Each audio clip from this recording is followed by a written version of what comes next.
ఎంసెట్ స్ట్రెస్సా? టెస్టానిక్.ai ని ట్రై చేయండి. Free mock test, custom test, AI insights మరియు పర్ఫార్మెన్స్ ట్రాకింగ్ కూడా. Register now. ఇంత ఆర్థిక నిర్బంధం అంటే దాదాపు టీఆర్ఎస్ ప్రభుత్వం అధికారంలోకి వచ్చిన తర్వాత, అంతకుముందు 65 ఏళ్లలో 65,000 కోట్ల అప్పు అయితే ఈయన 10 ఏళ్లలో దాని 10 అప్పు చేశాడు. 6.5 లక్షల కోట్లు చేసిండు. ఇలా మొత్తం కలిసి 7.5 లక్షల కోట్ల అప్పు. ప్రభుత్వం ఎవరు కట్టాలా? ఆయన దురదృష్టి లేకుండా, ఒక విజన్ లేకుండా ఇబ్బడి అప్పు తెచ్చిండు, మన నెత్తినేసిపోయిండు. సమయానికి మన ప్రజలు ఎన్నుకున్నారు. మన బాధ్యత, ప్రభుత్వం ఎవరు తప్పు చేసినా దాన్ని సర్దిద్దుకొని పోవాల్సిన బాధ్యత మనమే పడింది. ఇప్పుడు 6.5 కోట్లు ఇన్స్టాల్మెంట్ అప్పు రూపంలో మనకు రిజర్వ్ బ్యాంక్ పోతూనే ఉంది. ఇంత ఆర్థిక నిర్బంధం ఉన్నా ఎక్కడ కూడా జారబెట్టకుండా కార్యక్రమాలు చేస్తున్నాం. ఇవాళ ఉచిత బస్సు మొదలుకొని ఇవాళ సన్న బియ్యాల వరకు బహత్తరమైనటువంటి కార్యక్రమాలు తెలంగాణ ప్రజలకు ఇస్తూ ఉన్నాం. వైద్య రంగాన్ని మెరుగుపరుస్తూ ఉన్నాం. మొత్తం అటకెక్కించిపోయింది ఆయన. విద్యలో మీరు చూడండి, ఇంటిగ్రేటెడ్ స్కూల్స్ ప్రతి నియోజకవర్గానికి అంటే దాదాపు 200 కోట్లు దాంట్లో పెట్టడం అంటే అధునాతన సౌకర్యాలు సంకేతంతో మనం స్కూల్స్ తీసుకొస్తా ఉన్నాం. హాస్పిటల్స్ మొత్తం నిర్వహణ చేశారు, ప్రైవేట్ కట్టదటం చేశారు. ఇవాళ మళ్ళీ ప్రైమరీ హెల్త్ సెంటర్ నుంచి నిమ్స్ వరకు ప్రక్షాళన చేసి దాన్ని బలోపేతం చేస్తూ ఉన్నాం. ఈ ఉద్యోగాలు 65,000 ఉద్యోగాలు ఇచ్చాం. వీళ్ళు చెప్తా పోతే ఇంత బహత్తరమైన కార్యక్రమాలు జరుగుతున్న ఈ సందర్భంలో ముఖ్యమంత్రి మార్పు ఏమవసరం ఉంటుంది? ఆయన బీజేపీ బీఆర్ఎస్ పార్టీకి కాంగ్రెస్ యొక్క విధి విధానాల మీద మాట్లాడే అవసరం లేదు. ఈ రాష్ట్రంలో బీఆర్ఎస్ పని అయిపోయింది. చాలా సందర్భాలు చెప్పాను. ఇప్పుడు ఉనికి కోసం ఏదో తాపత్రయపడుతారు తప్ప బీఆర్ఎస్ ఇంకా ప్రజలు ఆదరిస్తారని నేను అనుకోవట్లేదు. అక్కడ 3 ముక్కల ఆట నడుస్తూ ఉంది. కవితకి కేసీఆర్కి, కవితకి కేటీఆర్కి, కేటీఆర్కి హరీష్ రావుకి అసలు ఏమాత్రం సొగసకుండా ముబ్బడిగా అక్కడ ఇబ్బందులు పడుతూ ఉన్నారు. ఇవన్నీ తెలుసుకొని కేసీఆర్ గారు ఫామ్ హౌస్కే పరిమితం అయిపోయినాడు. ఈ దశలో ఆ ఇబ్బందులు ఎందుకని ఇంకా వాళ్ళు ప్రజల గురించి ఆలోచించే పరిస్థితి ఎక్కడ ఉంది? అదే మళ్ళీ అధికారంలోకి వస్తామని చెప్పుకుంటే పగడికాల కంటే ప్రజలు నమ్మే పరిస్థితి లేదు. ఇంకా మతం పేరిట వచ్చిన బీజేపీ పార్టీ ఎప్పటికప్పుడు మతాన్ని రెచ్చగొట్టడము, దేశభక్తులు మేమే అనుకునే విధంగా చూపించుకోవడము. మొన్న మోడీ గారి చెప్పని ఇంచుగా ఛాతీ అర్థమైపోయింది. యుద్ధంలో మనం ఏది ఊహించాము, ఏది జరిగిందో మీ అందరికి తెలుసు. దేశ ప్రజలు స్ట్రైక్స్ మొదలైనప్పుడు చాలా రకాలు ఊహించుకున్నారు. కానీ తీరా చూస్తే ఆశించిన మేరకు ఫలితం రాలే. ఇవాళ దేశవ్యాప్తంగా మోడీ గురించి బాగా ఊహించుకొని బాగా కళ్ళగన్న ప్రజలే ఇవాళ దిక్కు చూసిన పరిస్థితులు పడిపోయినారు. యుద్ధంలో మన సైనికులు విరోచిత పోరాటం చేసిండ్రు.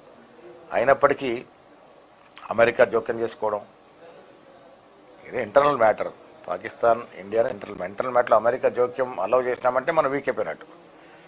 సో ఆశించిన మేరకు ఫలితం రాలేదన్నది స్పష్టం.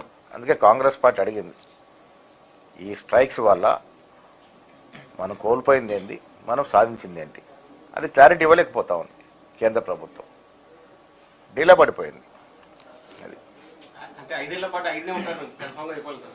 ఎవరు రేవంత్ రెడ్డి మార్పు అని ఊరికే ప్రజల్లో కన్ఫ్యూజ్ చేసి వాళ్ళ ఉనికిని కాపాడుకునే ప్రయత్నం చేస్తూ ఉన్నాడు. మొన్న కూడా బీజేపీ నాయకుడు మా మిత్రుడే కానీ అసలు ఏం మాట్లాడి అర్థమవుతలేదు.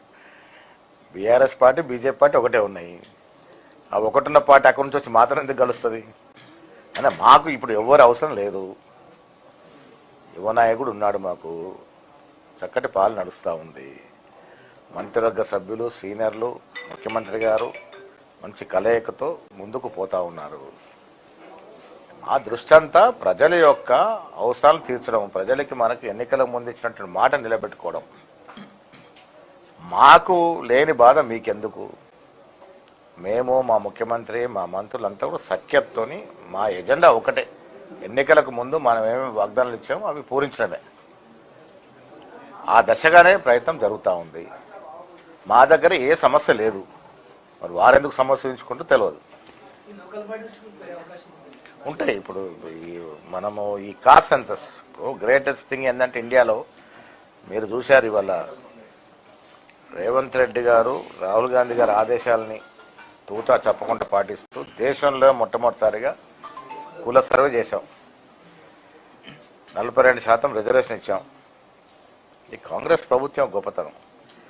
ఇలా రేవంత్ రెడ్డి తీసుకున్నటువంటి ఆలోచన రాహుల్ గాంధీ గారి సూచన మేరకు ఇవాళ ఏమైంది, మోడీ గారే కుల సర్వేకి ఆదేశించడం జరిగింది క్యాబినెట్లో. దాని అర్థం ఈ విజయం ఎవరిది? రాహుల్ గాంధీ గారి యొక్క ఆలోచన. ఈ విజయం రాహుల్ గాంధీ గారిది, ఈ విజయం కాంగ్రెస్ పార్టీది, ఈ విజయం తెలంగాణలో కాంగ్రెస్ ప్రభుత్వం రేవంత్ రెడ్డి గారిది. మేము కదా దిక్సూచిగా మారింది ఇవాళ దేశానికి. మేము తీసుకున్నటువంటి కార్యక్రమం ఇవాళ దేశం మొత్తం తీసుకోబోతా ఉంది. అందుకే తెలంగాణ రోల్ మోడల్గా మారింది. తెలంగాణ మోడల్ని ఇవాళ దేశం అనుసరిస్తూ ఉంది. ముఖ్యమంత్రిగా రేవంత్ రెడ్డి గారు జరిపినటువంటి కుల సర్వే రేపు మోడీ గారు జరపబోతా ఉన్నారు. సో ఈ దశగా ఆలోచించుకుంటే తెలంగాణ యావత్ దేశానికి రోల్ మోడల్గా మారింది. ఇప్పుడు వాళ్ళు పంచాయతీ ఫస్ట్ ఎంచుకుంటే బాగుంటుంది. కవిత, కేసీఆర్, కేటీఆర్ పంచాయతీ అయిపోయిన తర్వాత లోకల్ బాడీ గురించి మాట్లాడదాం. వాళ్ళ పంచాయతీ దిగుతలేదు కదా ఫస్ట్.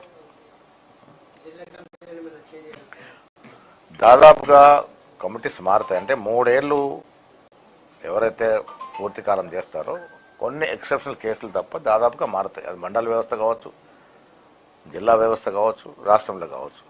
3 ఏళ్ళు మా కాల పరిమితి. 3 ఏళ్ల తర్వాత పనితీరుని బట్టి కంటిన్యూ చేయాలంటే కొన్ని కేసులను కంటిన్యూ అవుతారు. కానీ మెజారిటీ డీసీ మాత్రం మారుతాయి.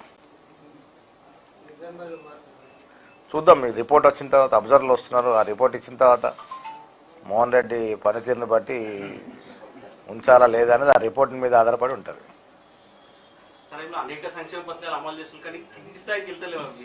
అది అక్కడ లోపము 2 విషయాలు దీంట్లో. ఒకటేమో మా కార్యకర్తలు కొంత శక్తివంతంగా పనిచేయట్లేదు. అంటే గవర్నమెంట్ వచ్చాం కాబట్టి రిలాక్స్ అవుతున్నారు. అసలు గవర్నమెంట్ వచ్చినాకనే పార్టీ యాక్టివిటీ ఎక్కువ ఉండాలి. రెండోది సోషల్ మీడియాలో చాలా దరిద్రంగా అబద్ధ ప్రచారం చేస్తూ ఉన్నారు. ఇప్పుడు బియ్యం ప్యాడీ ఉంది నిజామాబాద్. ఇవాళ మేము కలెక్టర్ గారిని ఒక రివ్యూ పెట్టమని అడిగినాము. కారణం ఏంటంటే ఇప్పుడు పోయిన పాలనతో చూసుకుంటే బేసిక్గా జరుగుతుంది ప్రొక్యూర్మెంట్. అయినా సోషల్ మీడియా ఏమొస్తుంది, మొత్తం ఏదో అన్యాయం జరుగుతున్నట్టు. కుప్పల మీద పడి ఆత్మహత్యలు చేసుకొని చనిపోయినటువంటి సందర్భాలు చూసాం మనం. ఇలా పరిస్థితి లేదు. రైతు బంధు ఇస్తున్నాం, సన్నాలకి బోనస్ ఇచ్చినాం, సన్న బియ్యాన్ని ఎంకరేజ్ చేసినాం. బోనస్ వల్ల కదా ఇవాళ యావత్ దేశంలో హైయెస్ట్ ప్యాడీ పండింది అంటే మన దేశం, మన రాష్ట్రంలో.